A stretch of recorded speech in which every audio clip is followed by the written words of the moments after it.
দারুণ পরিবেশ আপনি বলছেন। সত্যি এই সকালটা মিষ্টি হয়েছে এই ভোটারদের উপস্থিতিতে। ডাকসু নির্বাচন অনেক দিন পরে আবার ফিরে এসেছে 2019 সালের পরে 25-এ।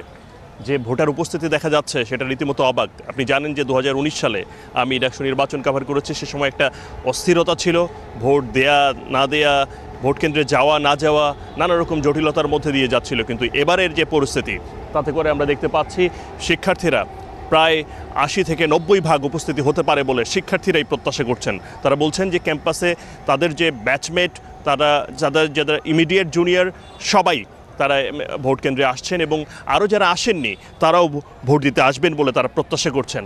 এখানে আমরা কার্জন হলের এই হলে 3টি কেন্দ্র আমরা আপাতত দেখতে পাচ্ছি।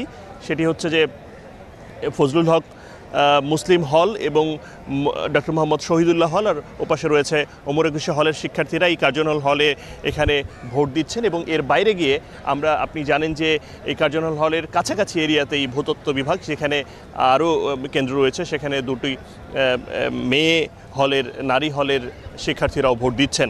সার্বিকভাবে এই শুধুমাত্র কার্জন হলের এখানেই 5,000-এরও বেশি শিক্ষার্থী ভোট দিচ্ছেন। আপনি ভোটার উপস্থিতি দেখলেই বুঝতে পারবেন যে এখানেই প্রায় 1000-এরও বেশি শিক্ষার্থী এই মুহূর্তে অবস্থান করছেন। সকাল 8টা থেকে ভোট শুরু হয়ে আরও 1000 খানেক শিক্ষার্থীরও বেশি ভোট দিয়ে গেছেন।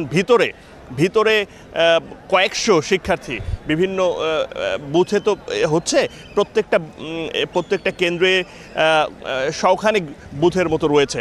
সার্বিকভাবে যে পরিস্থিতি এখানে আমরা দেখতে পাচ্ছি, যে উৎসব দেখতে পাচ্ছি, তাতে করে তারা প্রত্যাশা করছেন যে কিছুটা সময় লাগছে। আপনি জানেন প্রায় 40টার মতো প্রার্থীকে ভোট দিতে হচ্ছে। যদি আপনি একজন শিক্ষার্থী এবং দায়িত্বশীল শিক্ষার্থী হিসেবে আপনার পছন্দের প্রার্থীকে নির্বাচিত করতে চান, যারা ঢাকা বিশ্ববিদ্যালয়ের পরিবর্তনের যে আকাঙ্ক্ষা, ভালোবাসার ক্যাম্পাস, পছন্দের ক্যাম্পাসকে নতুন করে গড়ে তোলার যে চেষ্টা এবং প্রচেষ্টা, যে বিষয়টা সেটা যদি করতে চায় এই শিক্ষার্থীরা, তাহলে তাদেরকে 41টা ভোট দিতে হবে প্রার্থীকে, এবং সেটা তারা মোটামুটি স্টাডি করে এসছেন।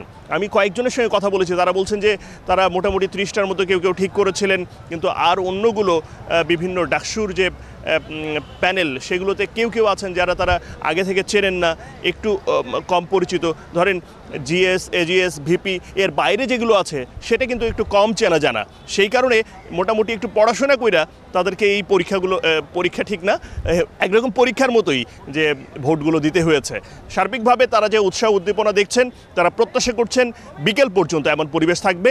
আর যদি সেটা হয়, তাহলে ডাকসুর ইতিহাসের এক ঐতিহাসিক নির্বাচন হতে যাচ্ছে এটি।